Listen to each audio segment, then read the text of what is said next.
संविधान को खत्म करना चाहते हैं, रद्द करना चाहते हैं। अंबेडकर जी का संविधान, गांधी जी का संविधान हिंदुस्तान के हर नागरिक का, हर धर्म का, हर जात का, हर भाषा का संविधान, इसको ये खत्म करना चाहते हैं, रद्द करना चाहते हैं। दूसरी तरफ कांग्रेस पार्टी, जिसने आपके साथ मिलकर यह संविधान बनाया था, इस संविधान में साफ लिखा है कि हिंदुस्तान सबका है, गरीबों का, अमीरों का, हर धर्म का, हर जात का, हर भाषा का। यह लड़ाई चल रही है।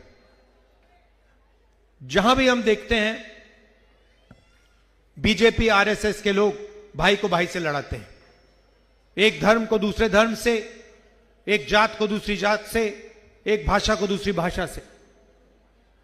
इनका लक्ष्य आपका पैसा आपसे छीनकर हिंदुस्तान के अरबपतियों को देने का है। मैं आपको याद दिलाना चाहता हूं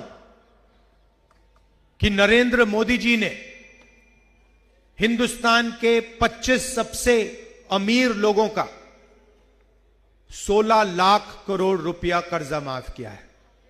16 लाख करोड़ रुपया कोविड के समय इनका कर्जा माफ किया, इनके लिए नोटबंदी की, इनके लिए गलत जीएसटी लागू करवाई, और जब भी मौका मिलता है अदानी, अंबानी जैसे लोगों का कर्जा माफ कर देते हैं। मैंने कहा कि ये मीडिया के हमारे मित्र हैं,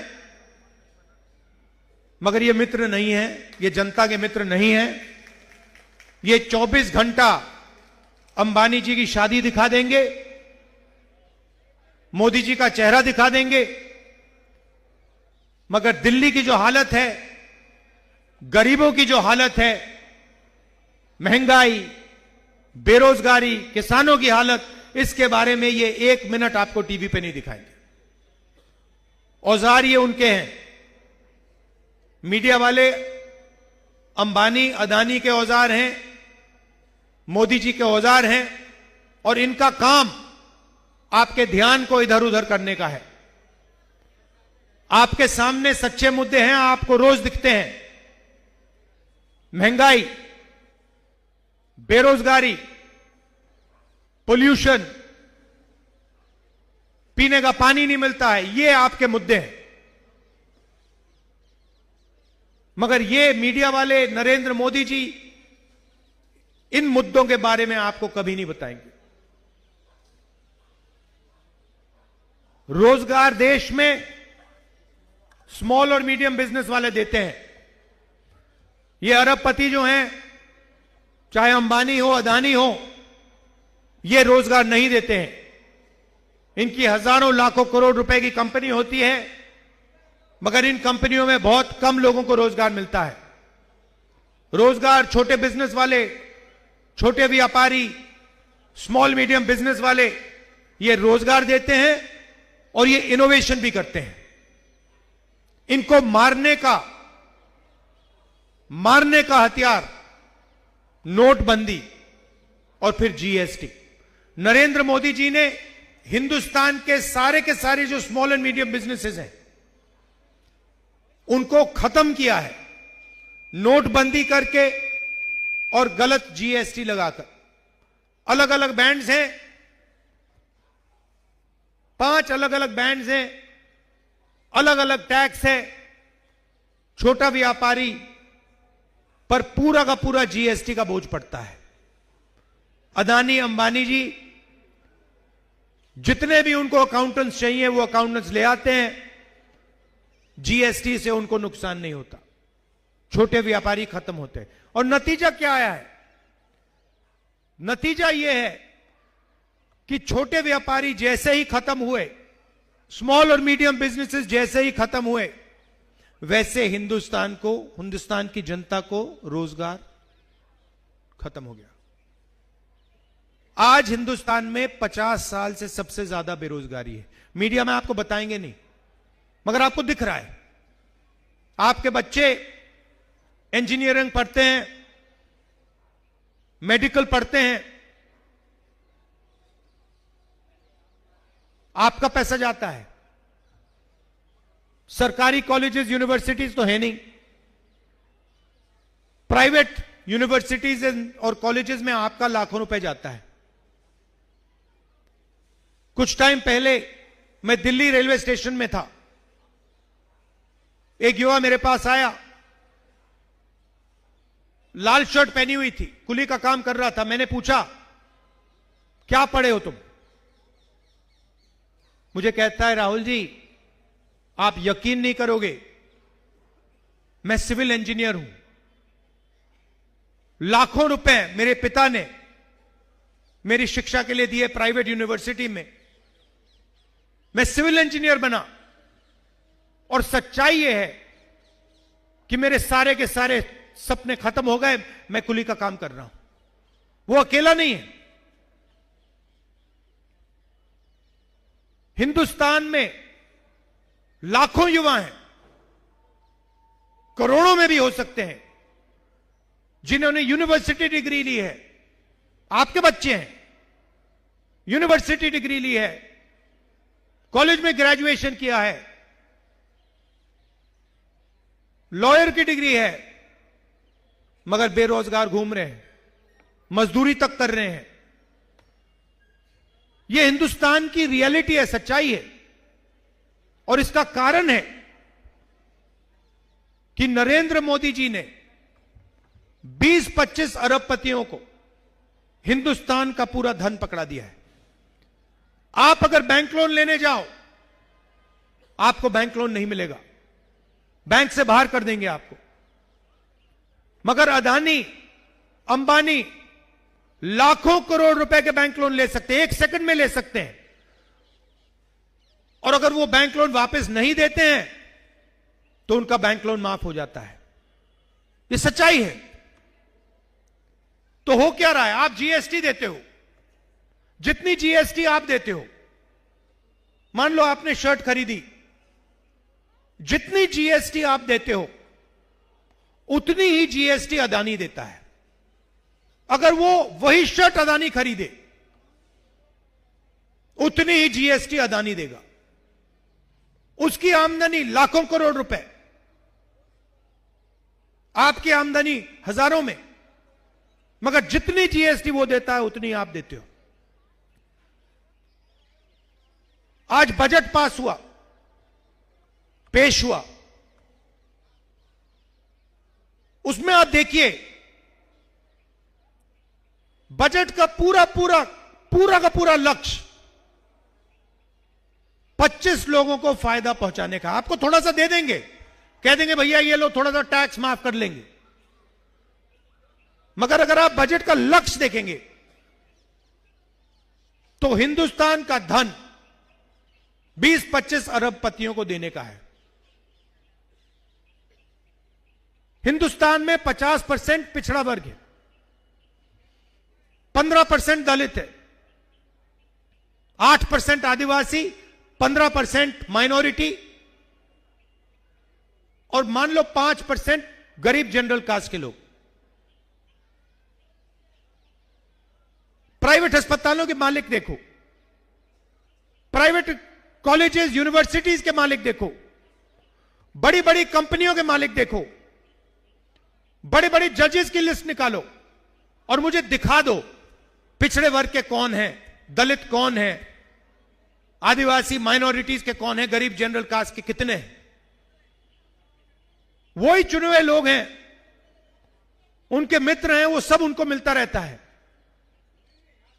90 लोग बजट बनाते हैं, जो आपका पैसा बंटता है, आज बटा है, 90 लोगों ने निर्णय लिया है। पिछले साल मैंने उनकी लिस्ट निकाली, मैंने क्या पता लगाता हूं ये है कौन। 50% पिछड़े वर्ग की आबादी है, 90 में से 3 पिछड़े वर्ग के लोग हैं, अफसर हैं, छोटे छोटे डिपार्टमेंट पकड़ा रखे हैं। अगर बजट में 100 रुपए बंटते हैं तो पिछड़े वर्ग के अफसर 5 रुपए का निर्णय लेते हैं। यहां पे मेरे दलित भाई बहन हैं, आपके बारे में बहुत बात होती है। आपके 90 में से 3 अफसर हैं, छोटे छोटे डिपार्टमेंट दे रखे हैं, पीछे बैठा रखा है। अगर कुछ उल्टा सीधा बोलते हैं, एसीआर में करियर खत्म करा जाता है। अगर 100 रुपए बजट में बचते हैं, दलितों की आबादी 15% है, अगर 100 रुपए बढ़ते हैं तो 1 रुपया का निर्णय दलित अफसर लेते हैं। आदिवासी 8% हैं, 100 रुपए में से 10 पैसे का निर्णय वो लेते हैं। तो सब मिलाकर दलित, आदिवासी, पिछड़ा वर्ग, अगर आप सबको मिला लो, 100 रुपए में से 6 रुपए 10 पैसे का निर्णय आप लोग लेते हो, और पैसा आप दे रहे हो। जीएसटी दे कौन रहा है? गरीब, जनरल कास्ट के लोग, पिछड़ा वर्ग, दलित, आदिवासी, माइनॉरिटी, यही तो दे रहे हैं। अदानी थोड़ी दे रहा है जीएसटी, अंबानी थोड़ी दे रहा है, आप लोग दे रहे हो। और फिर आप देखते हो कि भाई हमने जीएसटी दी, बजट में हमें पैसा नहीं मिला, बैंक से हम पैसा नहीं ले सकते, रोजगार नहीं मिलता, छोटे व्यापारियों को खत्म कर दिया, और फिर ध्यान भटकाने का काम शुरू हो जाता है। कभी अमिताभ बच्चन दिखाएंगे, डांस गाना दिखाएंगे, क्रिकेट दिखाएंगे।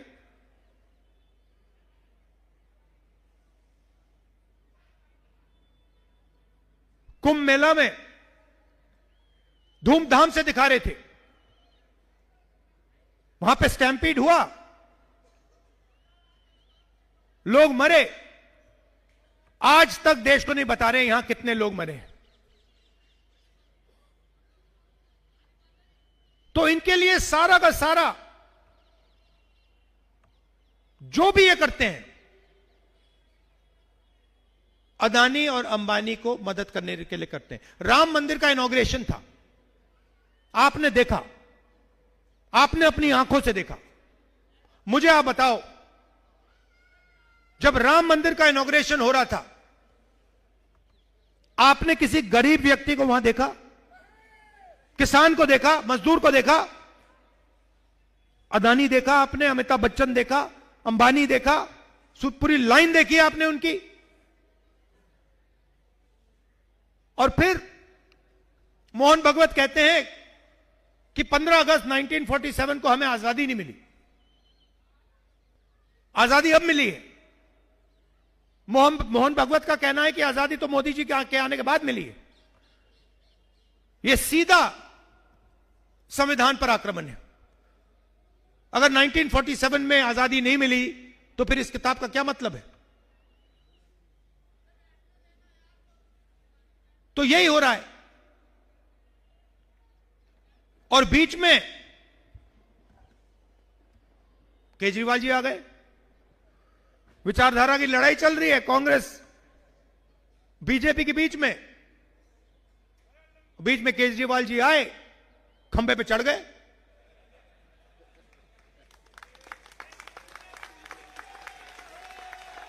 खंबे पे। अच्छा, वो अब दूसरी बात है कि भैया 5 साल पहले खंबे पे चढ़े थे, अब धड़ाक से ऊपर से नीचे गिर गए, वो अलग बात है। उन्होंने कहा था, देखो मैं खंबे पे चढ़ता हूं, मैं नए तरीके की राजनीति लाऊंगा, मैं दिल्ली की राजनीति बदल दूंगा, भ्रष्टाचार मिटा दूंगा, यमुना को साफ कर दूंगा,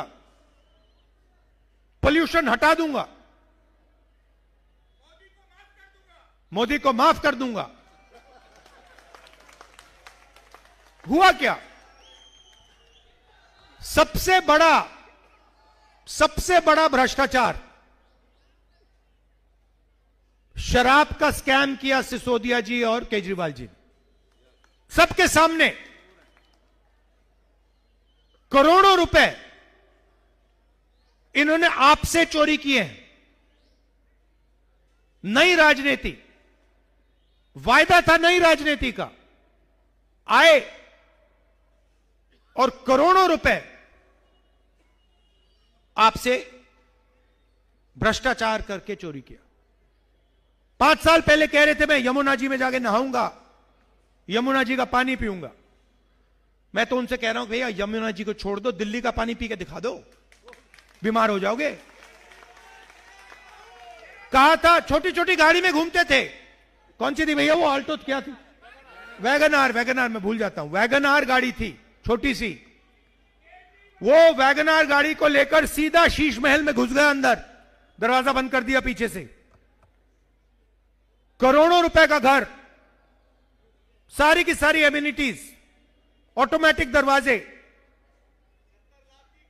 70 लाख की गाड़ी। अच्छा ऐड किया आपने।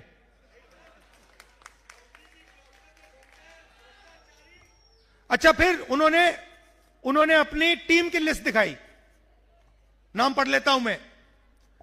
टीम केजरीवाल, ये देखो, ये है, देख रहे हो, ये टीम केजरीवाल, देखो भैया, team Kejriwal. Number 1 Arvind Kejriwal, number 2 Manish Sisodia, number 3 Atishi Singh, number 4 Sanjay Singh, Satyendra Jain, Raghav Chadha, Sandeep Pathak, Saurabh Bhardwaj और अवध ओझा। इसमें भैया मुझे पिछड़े वर्ग का नेता दिखा दो, दलित नेता दिखा दो, मुसलमान नेता दिखा दो, कहां है? अच्छा इन्होंने अच्छा काम किया, मैं पढ़ रहा था, अंबेडकर जी ने कहा था एजुकेट, एजिटेट, ऑर्गेनाइज। आपने मूर्ति देखी होगी अंबेडकर जी की, उनके हाथ में कॉन्स्टिट्यूशन, हाथ में किताब। उनका कहना था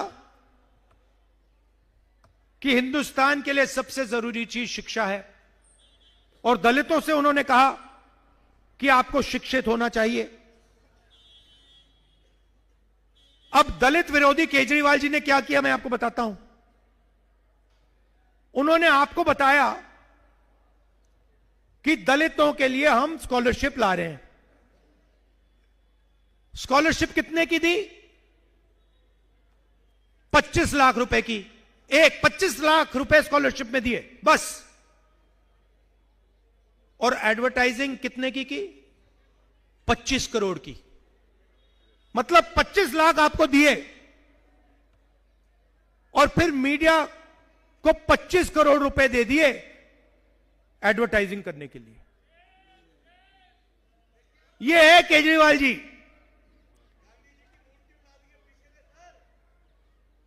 तो अब आप केजरीवाल जी को देखिए, मोदी जी को देखिए, जहां भी जाएंगे। मोदी जी ने कहा था नोटबंदी के टाइम आंसू भाषण देते हुए, मुझे चौराहे पे फांसी से लटका देना। कोविड के टाइम आपको कहते भैया थाली बजाओ। अच्छा आपने बजाई भी, अभी आप ताली बजा रहे हो, मगर उस टाइम आपने बजाई थाली, और आप थाली बजा रहे थे, कोविड फैल रहा था, अस्पताल जा रहे थे आप लोग। उसके बाद आप, मोदी जी ने कहा मोमबत्ती जलाओ, मोबाइल फोन की लाइट ऑन करो, ठीक है, और फिर लाखों करोड़ रुपए वैक्सीन में, कर्जा माफी में अरबपतियों को पकड़ा दिया। ये झूठे वायदे करते रहते हैं 24 घंटा। एक ही चीज है, केजरीवाल जी कहेंगे भ्रष्टाचार मिटा दूंगा, यमुना को साफ कर दूंगा। मोदी जी कहेंगे भ्रष्टाचार मिटा दूंगा, गंगा को साफ कर दूंगा। एक ही चीज है, और काम करते हैं अरबपतियों के लिए। आप 20 साल के मेरे भाषण देख लो। 2004 से मैं राजनीति में हूं, मेरे 20 साल के आप भाषण देख लो, एक झूठा वायदा मुझे दिखा दो। एक, हमने कहा, कर्नाटक में कहा महिलाओं को फ्री में बस का टिकट मिलेगा, करा। कर्जा, किसानों का कर्जा माफ करा, मनरेगा करा, भोजन का अधिकार करा, आरटीआई करा। जो भी हम कहते हैं हम करके दिखाते हैं। मैं आपको कभी भी झूठ नहीं बोलने वाला हूं, क्योंकि मेरा आपके साथ 2 साल पुराना रिश्ता नहीं है। मेरा आपके साथ 20 साल भी नहीं है भैया। मेरे दादी परदादा पिताजी, इनका रिश्ता है आपके साथ। और मेरा ये बात समझिए, मेरा राजनीतिक रिश्ता नहीं है, मेरा मोहब्बत का रिश्ता है, प्यार का रिश्ता है आपसे। इसीलिए मैं हर मीटिंग में कहता हूं कि सबसे जरूरी काम नफरत के बाजार में मोहब्बत की दुकान खोलनी है। अभी मैं आया, मुझे यहां लोगों ने कहा लव यू, और मैंने भी कहा लव यू ब्रदर। तो मेरा कहना है, खुशी से राजनीति हो सकती है। यह मोहब्बत का देश है, यह नफरत का देश नहीं है। नफरत से नुकसान होता है, नफरत से प्रगति नहीं होती है, नफरत से बेरोजगारी बढ़ती है। तो इसीलिए हमारी विचारधारा की लड़ाई है। मोहब्बत की दुकान का काम हम करते हैं, करते रहेंगे, और जहां भी ये नफरत फैलाएंगे वहां आपको राहुल गांधी और कांग्रेस पार्टी दिखेगी। मोहब्बत की दुकान खोलेंगे। मैं हमारे जो यहां पे जब दिल्ली में दंगा हुआ था, हिंसा हुई थी, मैं आपसे पूछना चाहता हूं, जब आपको जरूरत थी, जब आपके साथ हिंसा की जा रही थी, केजरीवाल जी आए थे? राहुल गांधी आया था?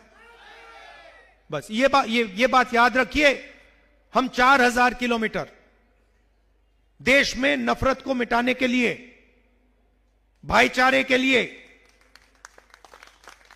कॉन्स्टिट्यूशन के लिए, संविधान के लिए हम कन्याकुमारी से कश्मीर चले हैं। 4000 किलोमीटर चले हैं, क्योंकि हम इस देश से मोहब्बत करते हैं, इस देश की जनता से मोहब्बत करते हैं, और हम कॉन्स्टिट्यूशन, संविधान की रक्षा करते हैं। आप सब आए, शाम का समय है, मैं आप सबका दिल से धन्यवाद करना चाहता हूं। यहां हमारे प्रत्याशी हैं, इनको भारी बहुमत से जिताइए। नमस्कार, जय हिंद, धन्यवाद।